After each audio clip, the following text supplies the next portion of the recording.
akan belajar Al-Quran hadis. Ya, bab kedua yaitu Al-Quran surah An-Nas. Ya, surat An-Nas. Nah, perhatikan gambar ini. Ya, gambar apa saja di bawah ini? Perhatikan, ini kira-kira gambar apa ya?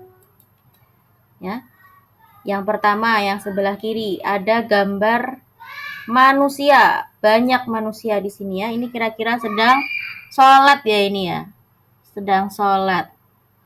Terus yang kedua, gambar orang yang sedang berdoa, gambar yang sebelah kanan. Kemudian gambar yang kiri bawah, ya, ada gambar Al-Quran. Dan terus yang sebelah kanan bagian bawah ada tulisan surat An-Nas. Nah, kira-kira apa hubungannya antara gambar-gambar tadi itu? Ya, surat An-Nas itu ada di dalam Al-Quran. Ya, yang artinya apa kira-kira? An-Nas. Tadi ada gambar manusia. Berarti An-Nas itu adalah artinya apa? Manusia. Ya. Oke, sekarang kita baca dulu ya bersama-sama Al-Quran surat An-Nas. Bismillahirrahmanirrahim. Qul a'udzu birabbin nas, malikin nas, ilahin nas, min syarril waswasil khannas, alladzi yuwaswisu fi sudurin nas, minal jinnati wan nas. Nah, itu tadi adalah bacaan surat An-Nas. Ya. Oke, sekarang kita baca dulu ini. Membaca surat An-Nas. Pernahkah kalian membaca surat An-Nas? Pernah ya, tadi barusan kita membaca bersama-sama. Surahnya sangat pendek ya.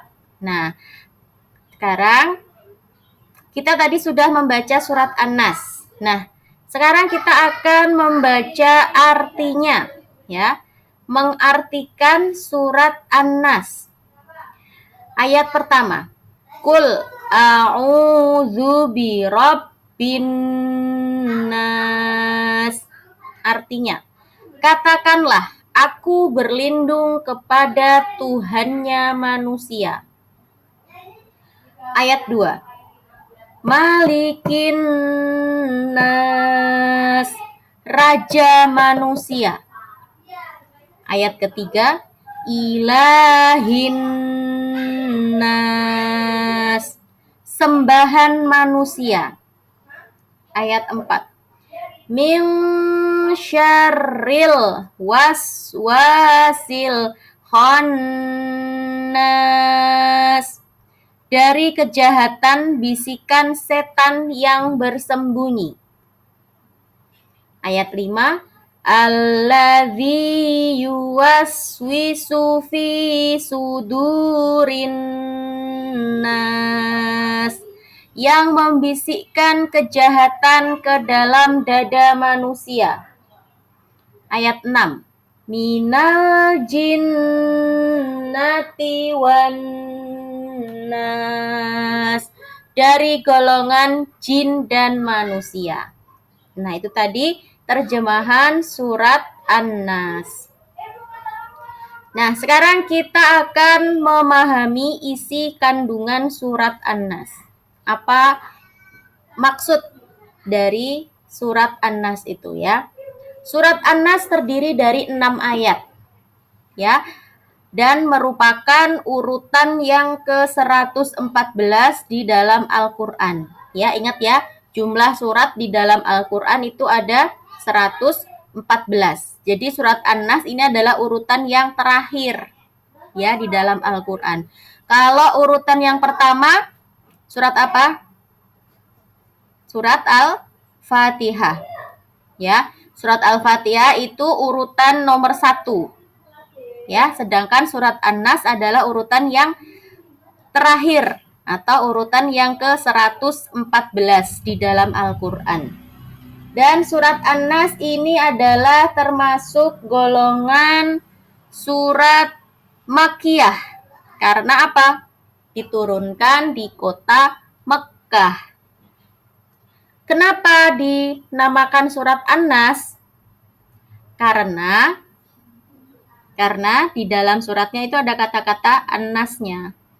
Ya, ilahin nas, qul a'udzu birabbin nas. Ya, ada kata-kata An-Nasnya. Jadi dinamakan dengan surat An-Nas. Artinya apa? Manusia. Surat An-Nas artinya manusia. Ya, karena di dalamnya ada membahas tentang manusia. Nah, surat An-Nas ini diturunkan setelah surat Al-Falaq. Pokok-pokok isi kandungan surat An-Nas, yaitu yang pertama, Allah telah memerintahkan kepada Nabi Muhammad dan seluruh manusia agar selalu memohon perlindungannya, karena Dia atau Allah itu adalah Raja yang menguasai manusia. Yang kedua, Allah adalah Tuhan yang wajib disembah dan dimintai perlindungan dari segala kejahatan, baik yang berasal dari golongan jin maupun manusia.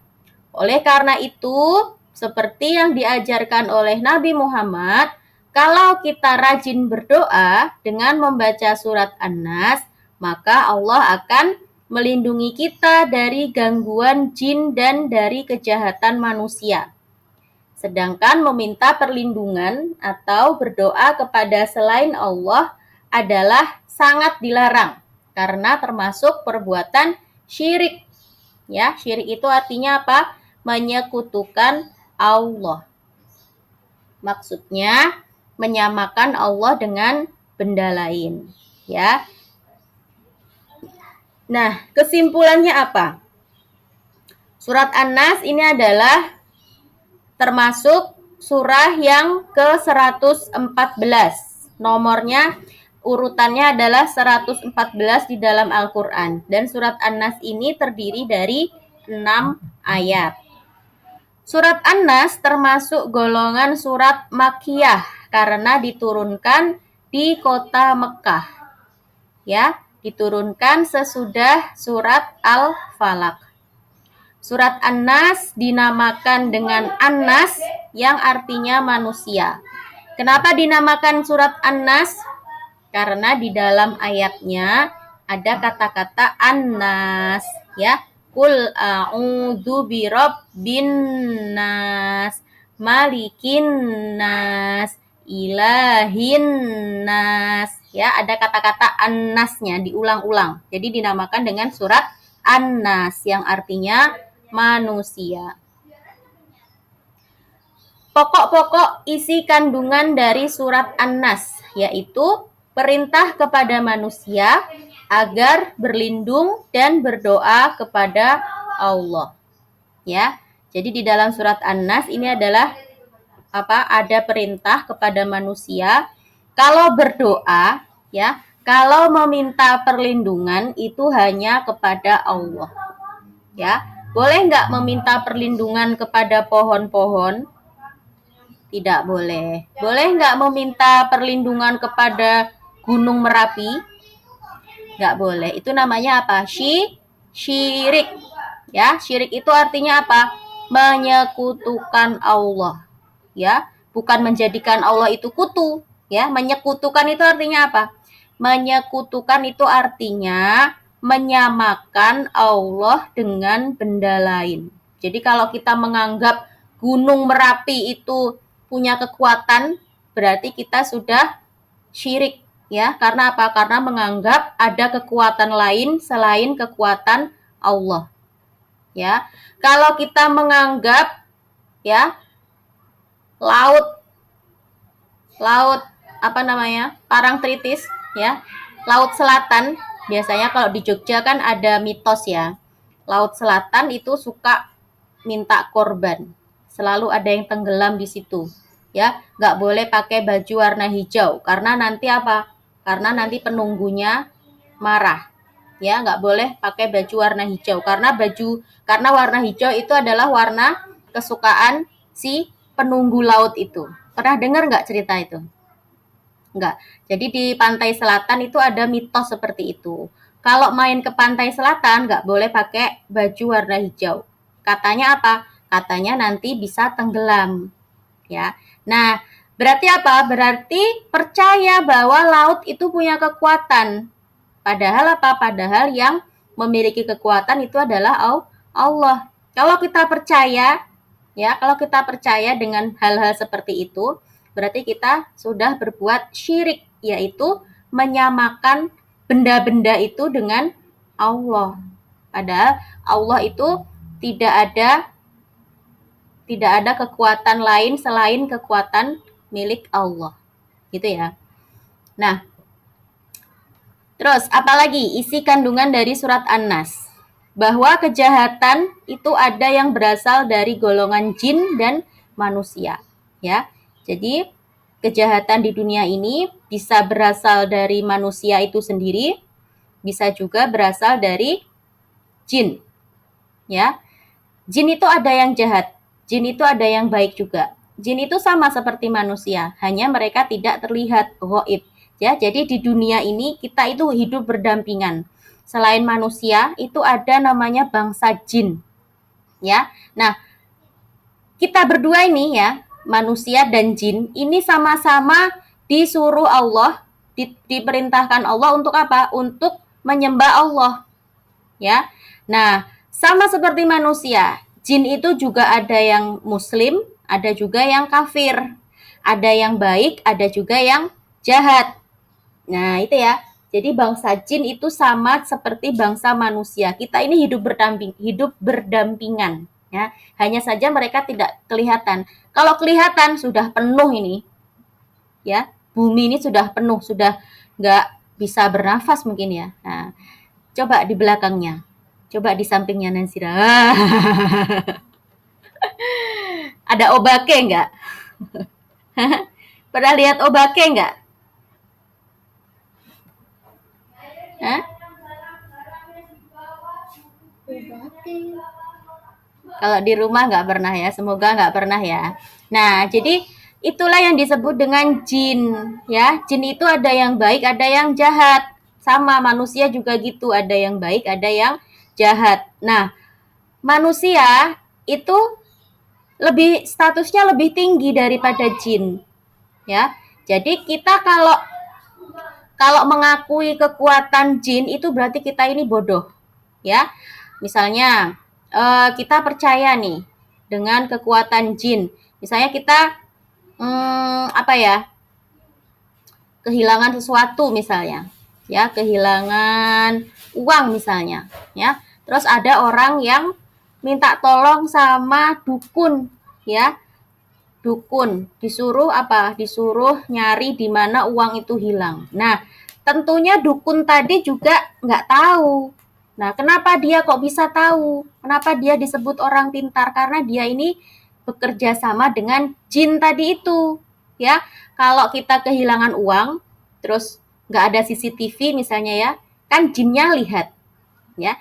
Jin tadi kan lihat siapa yang mencuri. Nah, jin tadi lapor ke dukunnya. Akhirnya dukunnya tahu, oh, ini si A yang mencuri. Nah, jadi seolah-olah dukun tadi jadi orang pintar. Padahal apa? Padahal yang ngasih tahu itu jin.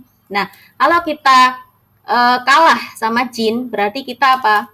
Berarti kita bodoh. Ya, karena sesungguhnya kita ini manusia ini jauh lebih pintar daripada jin gitu, ya. Oke, kita lanjutkan ya. Hikmah. Innamal a'malu binniyati muttafaqun alaih. Artinya, sesungguhnya segala sesuatu itu tergantung pada niatnya. Nah, ini yang selalu Ustazah katakan ya. Kalau kita berbuat sesuatu ya harus dengan niat. Ya.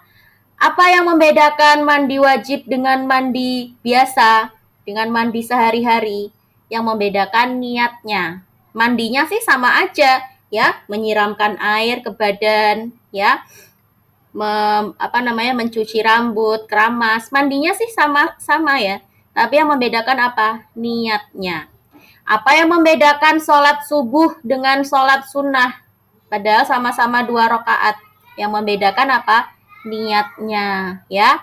Ya, sholatnya sama-sama 2 rakaat, tapi niatnya beda. Makanya segala sesuatu itu tergantung pada niatnya. Ya, hadis ini sahih diriwayatkan oleh muttafaqun alaih. Siapa muttafaqun alaih? Muttafaqun alaih itu adalah Bukhari dan Muslim. Ya, kalau sebuah hadis itu diriwayatkan oleh Bukhari dan Muslim itu pasti hadisnya benar, hadisnya sahih, ya, sumbernya dari Rasulullah. Itu ya, paham ya sampai sini ya?